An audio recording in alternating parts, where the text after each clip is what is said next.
Good morning and welcome. Welcome to the Unitarian Universalist Church of Tucson. I am so glad to see you all. My name is Brian Moon. I'm the music director here, but today I'll be acting as the worship associate. And our settled minister, Reverend Bethany Russell Lowe, is on sabbatical during the summer, and Jamili Omar is here acting. I was looking for her, I just lost her. There she is in the back, is acting as our sabbatical replacement minister.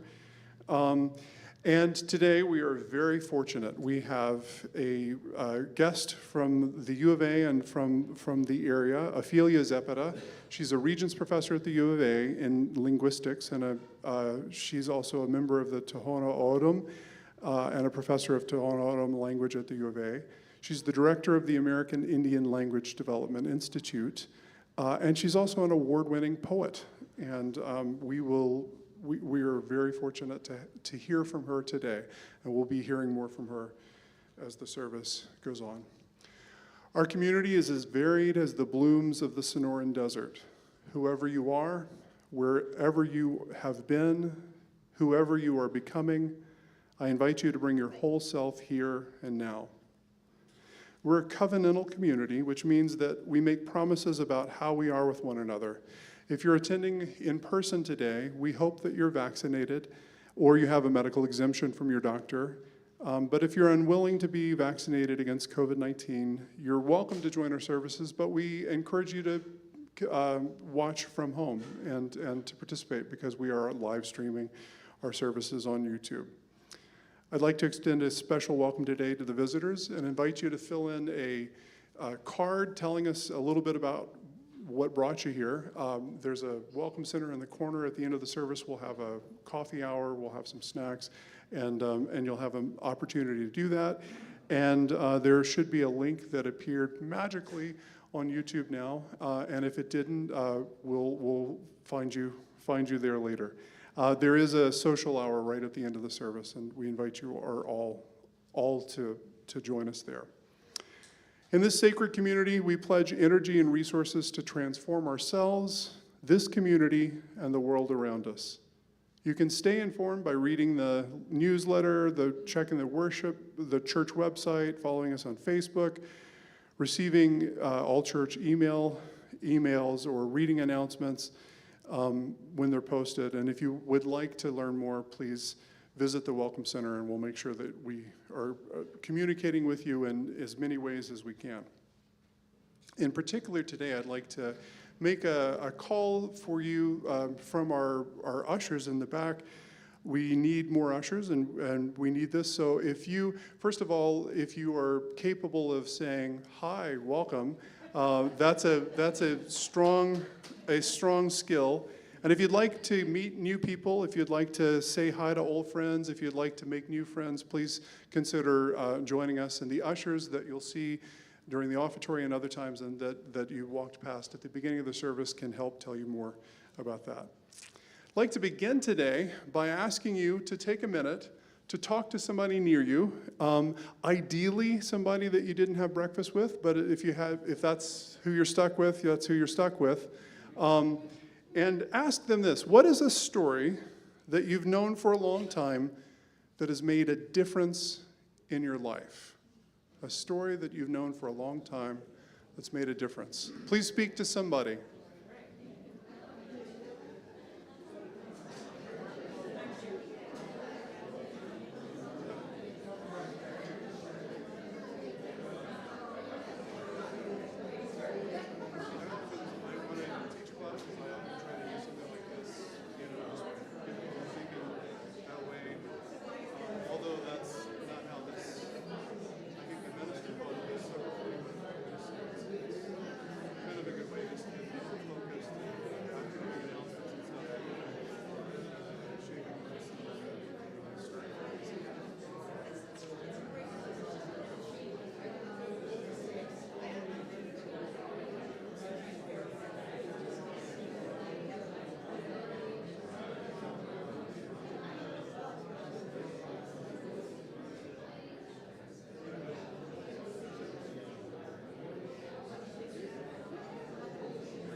If you have more to say, please save it for coffee hour and let our service begin.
Our call to worship today is a responsive reading.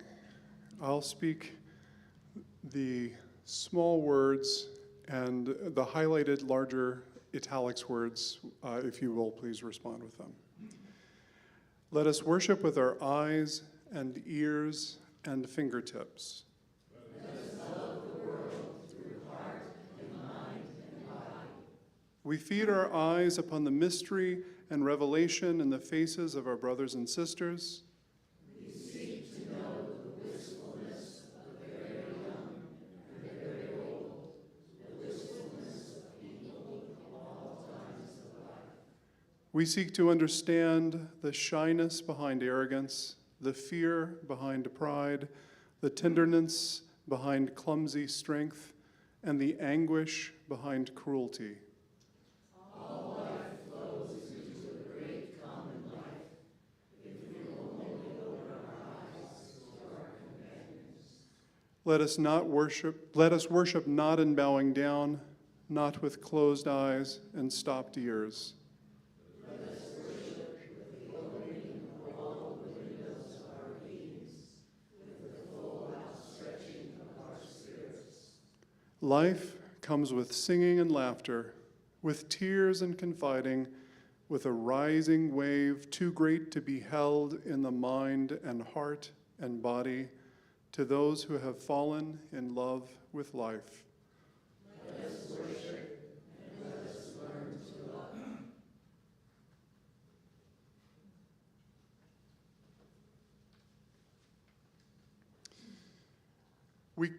Would you please respond also and read with me our chalice lighting words? We kindle this flame, honoring the doorways in our souls, the windows through which we gaze at one another, the balconies where we catch glimpses of sky, the thresholds we stand on this morning, wondering, hoping, fearing, and dreaming.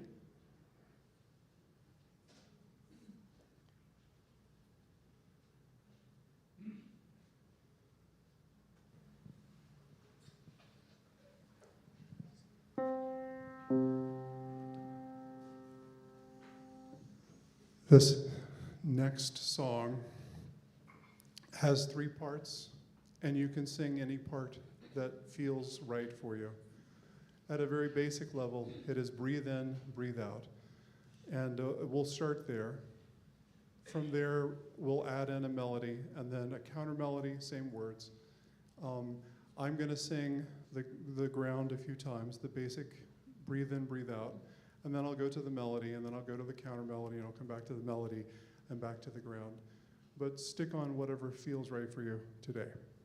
So, breathe in, breathe out, breathe in, breathe out, breathe in, breathe out.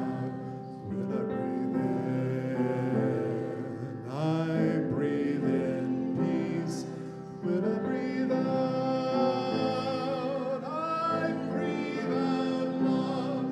When I breathe in, I breathe in peace. When I breathe out, I breathe out love.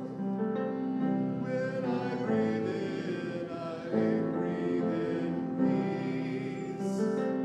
When I breathe out, I breathe out love. When I breathe in, I breathe in peace.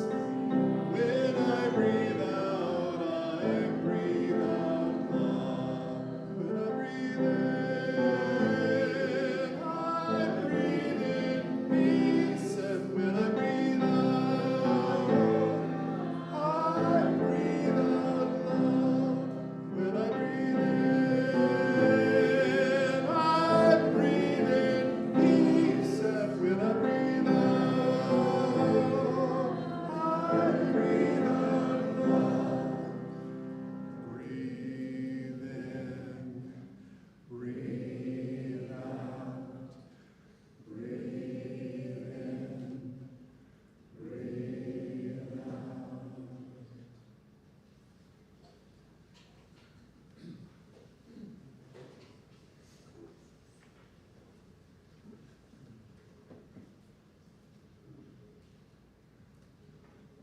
Our earth is strong. It can hold our pain and our joy, our love and our anger. Our shared bowl, which we used for joys and concerns each week, is strong enough to hold the big rocks, our collective celebrations and mournings, and also the smaller stones that will be added to signify our individual joys and sorrows. We who live in a desert know that water is a life-sustaining and scarce resource. Let's remember those who are walking through a desert right now without access to water. We pour water from a plastic jug similar to the ones used by those seeking to assure greater access to water in the desert, like our ministry partners, No More Deaths. If you have a joy or sorrow to share, you can go to minty.com and you can put in a code 1230-8915. If you're here in person, you're welcome to come up to the table and put a stone in the water to symbolize your joy or sorrow. If you need help with Minty, I'll circle the room a little bit and I can type in things for you if you're having a hiccup with your phone. The pebbles will create ripples of hope.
I'd like to acknowledge the joys and sorrows that were brought in through Minty, worrying about a diagnosis for our stepdaughter, support for Denise and the loss of her daughter. That was also mine. I'm heartbroken for a friend who lost a second child this week. Joy in having a piece of my writing selected for publication in the Ohio Writers Association anthology, House of Secrets, Every Room Has a Story, Steve Kranak, yay. A wonderful honeymoon vacation. Welcome to all just wishing to be among friends on a stressful day. Joy at having a linguist visit our service. So grateful for a community of love and acceptance.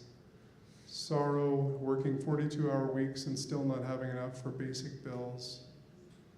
Peace found in a quiet afternoon with family. Grieving for Alma Bird. Grateful to grieve in companionship with you. So as you can see, we're all over the map. I'm going to place stones for those joys and sorrows and concerns left unspoken, and ask you to join me in a minute of silence.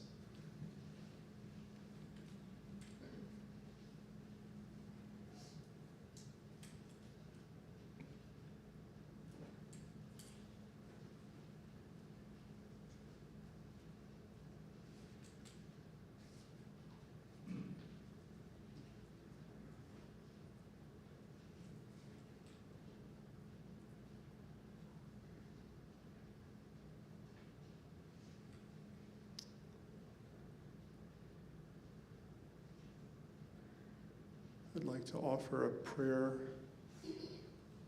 composed by Reverend Leslie Takahashi, a prayer for when words fail. This is a prayer for when words fail, for when they're not big enough or small enough to slip into the little cracks left in our heart by life's unbearable pressures. This is a prayer for when the biggest noun cannot know the enormity of joy, or when the most active verb is paralyzed in the face of grief, unuttered, horror undescribed, or loss beyond accounting. This is a prayer for when words, precious emblems though they are, cannot take into their embrace the hugeness of experience, or the expanse of indebtedness, or the many tangles of complexity and confusion. This is a prayer for when we must sit with our breath, needing the small truths we can touch, as if they were therapy for our restless hands. This is a prayer for all who have known the large void of hope, which is trauma. This is a prayer for wounded hearts and bodies, for those whom we ought to always remember and sometimes choose to forget. This is a prayer that begins with gratitude for what we can understand and know, and ends with humility, which reminds us that not all is ours to do. This is a prayer for those times when words fail and all is left is the yes and the no of it all, and our ability to let the chord of the breath lead us from this moment to the next. This is the prayer for all who have been lost, that in our memory they might be found. May we be the ones to make it so.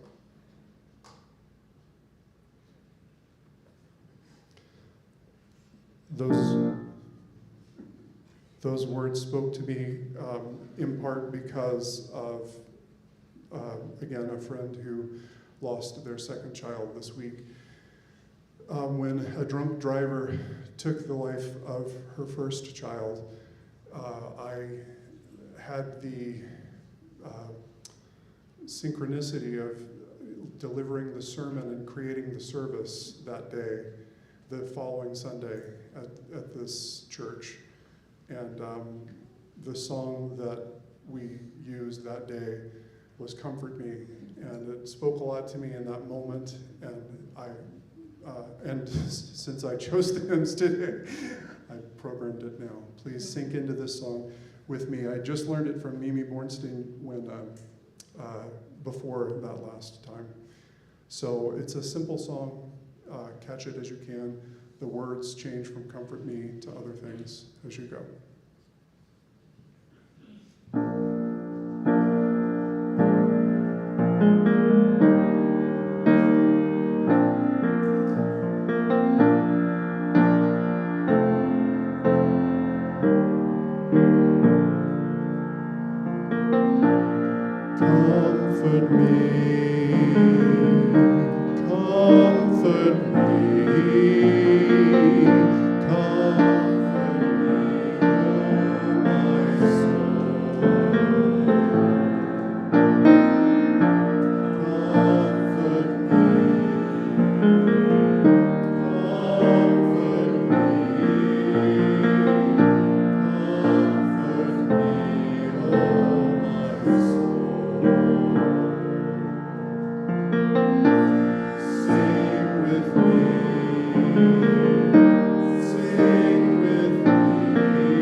Unitarian Universalism is a grand vision of a world filled with peace, justice, love, and joy.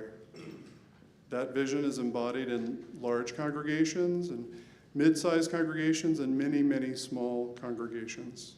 But no matter its size, every congregation depends on its members. Each one of you, through your commitment of time, energy, and resources, helps make that vision real. Individually and together, we, Unitarian Universalists, hope to build a world filled with peace, justice, and love and joy.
Would you please welcome Ophelia Zepeda as she makes her way there. So again,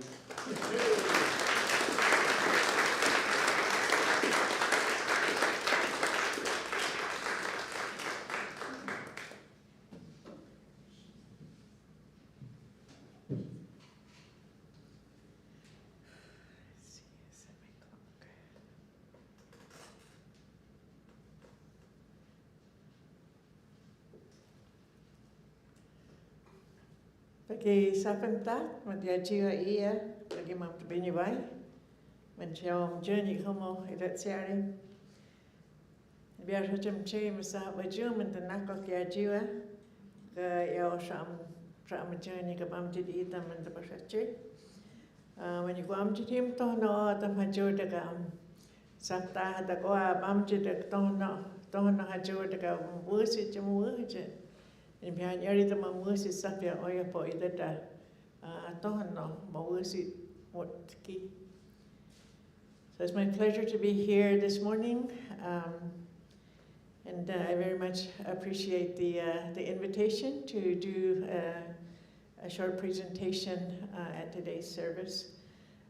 Again, I just mentioned sort of bring greetings from you. I am Tohana O'atam, and so I always offer greetings from a nation, from the Tohono O'odham nation.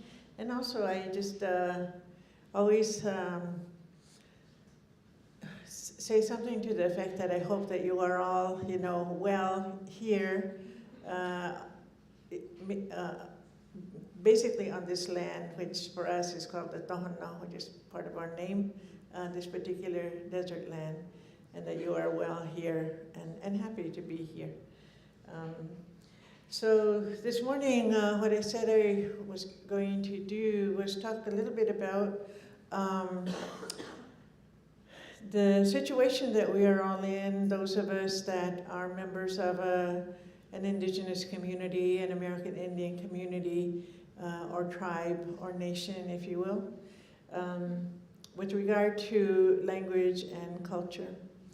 As I don't want, there is a huge, of course, potential discussion and presentation on how we got to the situation that we're in right now and what we are all trying to do about it. And basically it's just the whole part of American history and Indian history here in the United States, and how, we have suffered extensive loss of language and culture and the practice of those. So anyways, like I said, that in itself is a huge discussion, but I don't want to dwell on that, but that's the starting point that I am coming from. And I want to come from the point of very contemporarily right now, as contemporary Native people, and the actions that we have taken to try and address those issues, not only by ourselves, but lots of other non-Native people who've been assisting us in this area. That is efforts to maintain what we have, to revive what we've not completely lost. We know is there and that it can be brought back.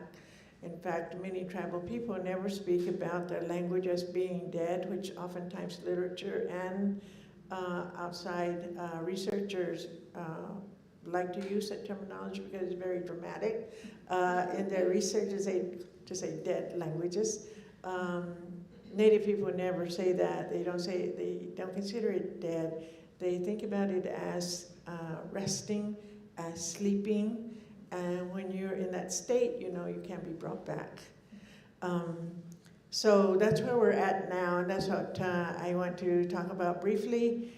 What people are doing in the case where the language are sleeping, but also in situations where my language is that is O'odham in particular is still a spoken language. We have, compared to other tribes, we have a large number of speakers. Those of you that perhaps have lived in Arizona or the Tucson area for a long time, if not all your lives, you know that, or hopefully you know that, this is O'odham land. We've been here for forever. In fact, Tucson is an O'odham name, the water place or the beginning of water, or the foothills, the beginning of mountains. Anyways, I hope you know that about this particular region. If you're a visitor or new, now you know that this is the language of this region, the people of this region.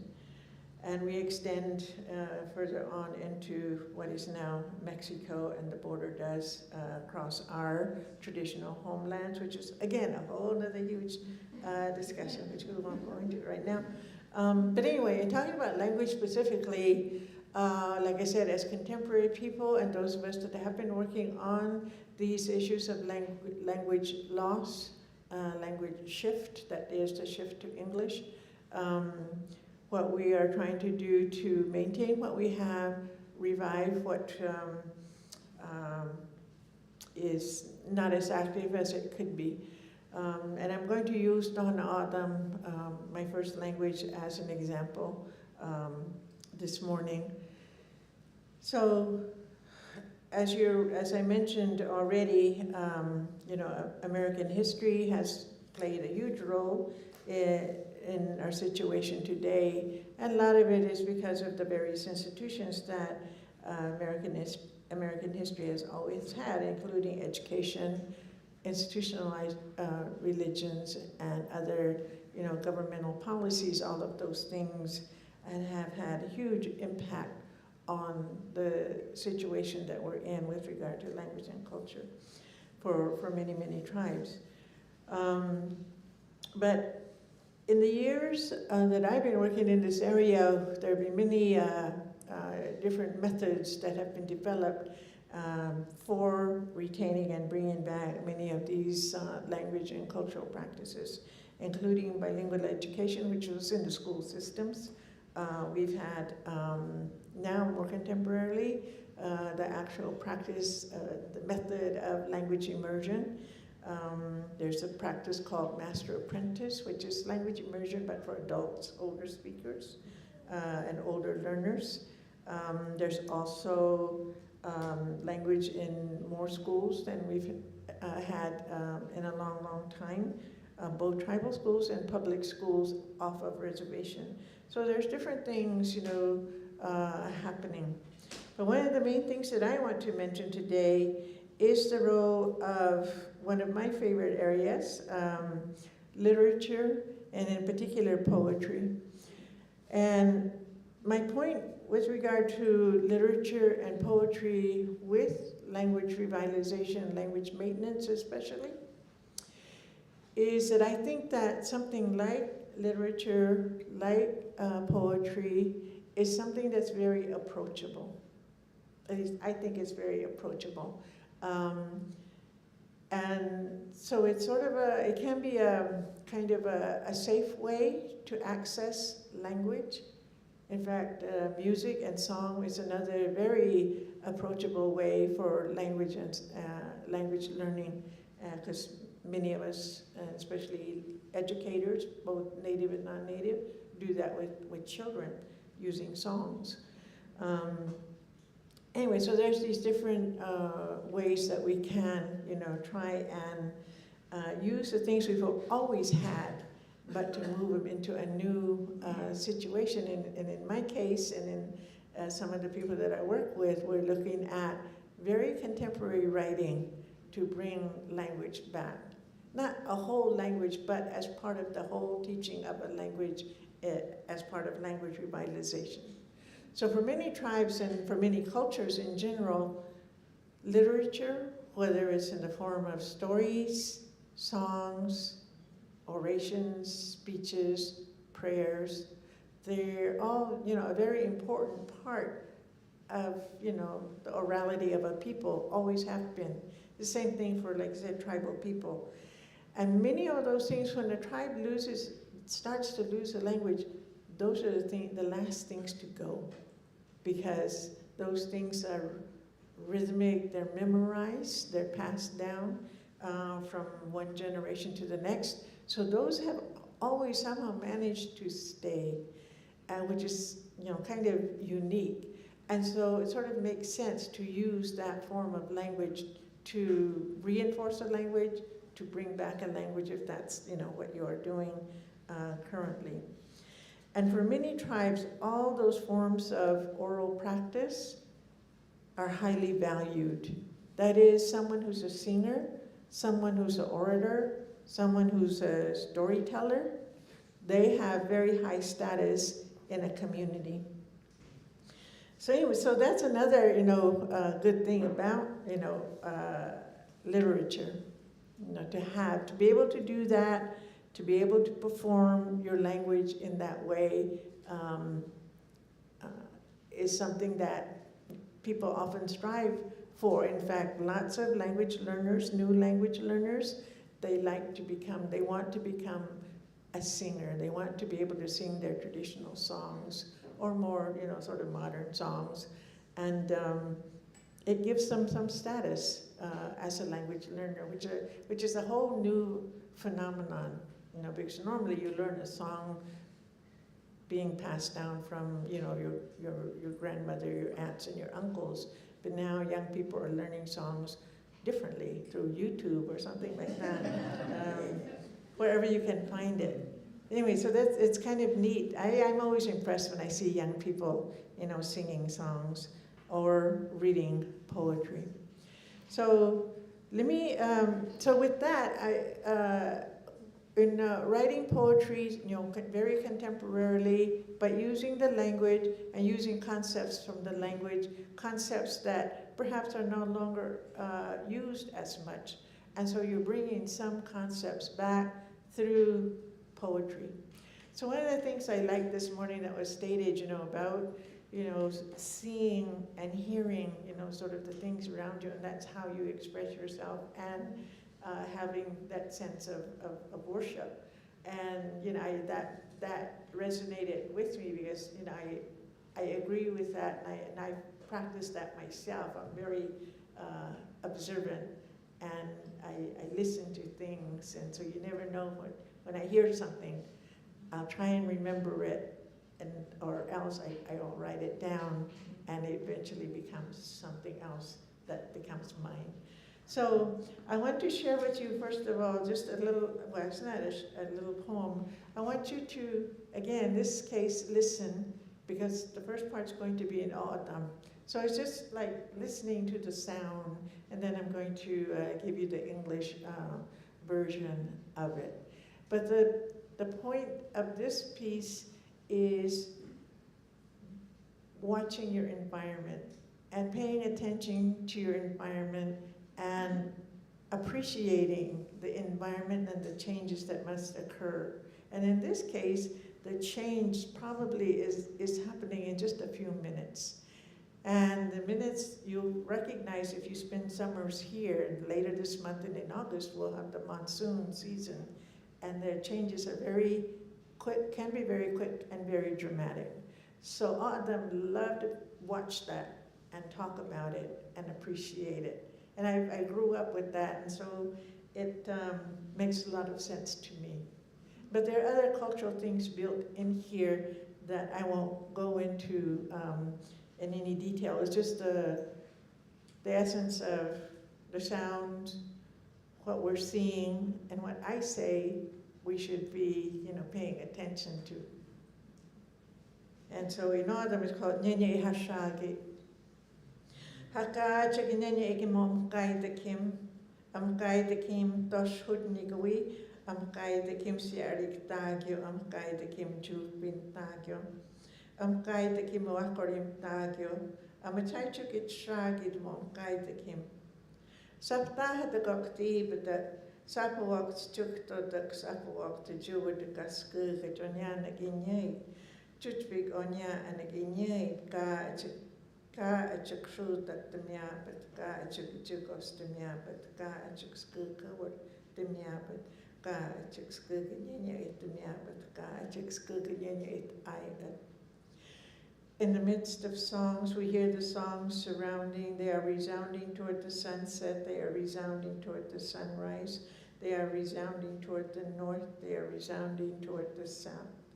We are in the midst of songs. Our heart is full of joy. Our mind is good. Our land is good. The land is all beautiful. Take a look. There is a light rain all around. Take a look. We hear the ocean in the distance. It has come near us. We hear the beautiful wind in the distance. It is coming near us. We hear the dust storm in the distance. It has come near us. We hear a beautiful song in the distance. It has come near us. We hear a beautiful song in the distance. It has come upon us.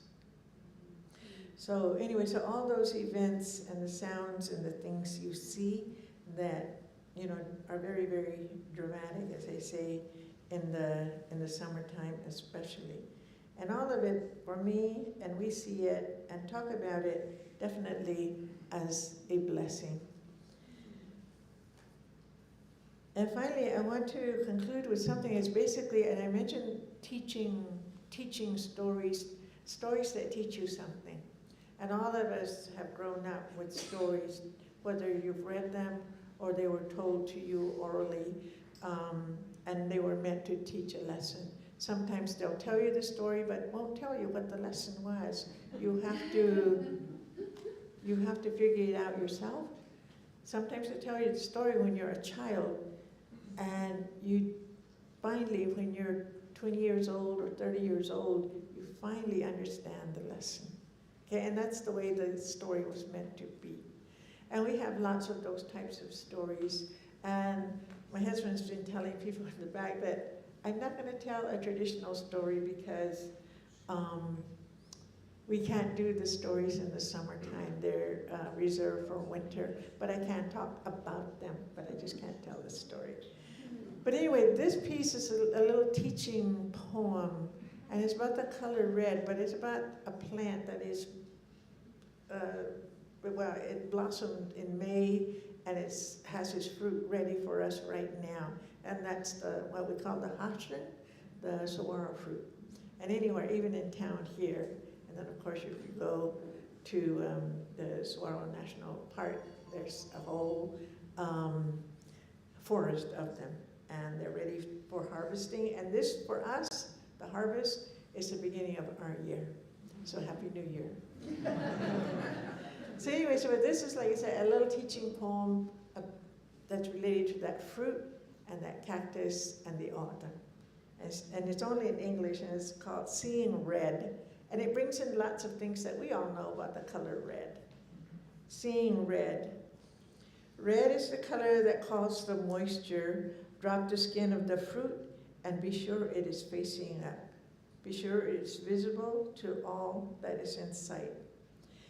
With the longest wavelength in the spectrum, visible to anyone, anything with eyes, red reaches out. The color arouses energy, passion, and aggression. Everyone knows this. The red of the skin is a signal to the entities who seek this color. Female rain begins to gently move, and male rain is distracted from his streams by the color red. Science claims animals don't see colors, or only see two. Red is one of them. Coyote knows this, and with his fill, he turns the skin facing up. Ants know this, and upon gorging themselves, leave enough red. Pack rat knows this, and landscapes his yard with the skin of the red fruit. Dove is the first one to feast, but cannot concern herself with this practice. It is meant for everyone else. So anyway, so now you know something about the color red. And the red is, if you've ever seen that fruit, it is red, and the skin, when it's open, is red. And our practice is when you harvest and you take the fruit out, the meat of the fruit out, and you drop the skin on the ground, make sure it's facing up. And again, it's also considered a blessing, and it's also to signify for rain to come. So I hope we get lots of rain. I hope you all get lots of rain. Thank you very much. Thank you.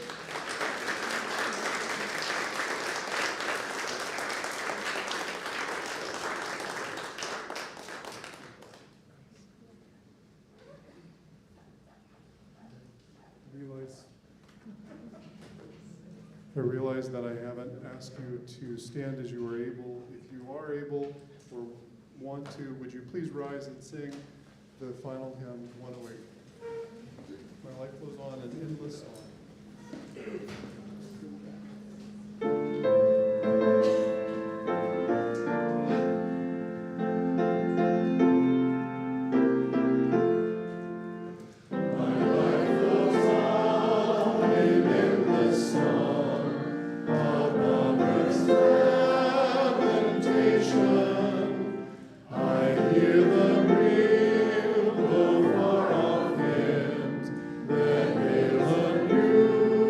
Creation.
And would you speak with me these words of chalice extinguishing? We extinguish this flame, but not its meaning and mission in our hearts. Our time together has come to an end. Go in peace, be of service to one another, and may you move through the world in love for all of your days.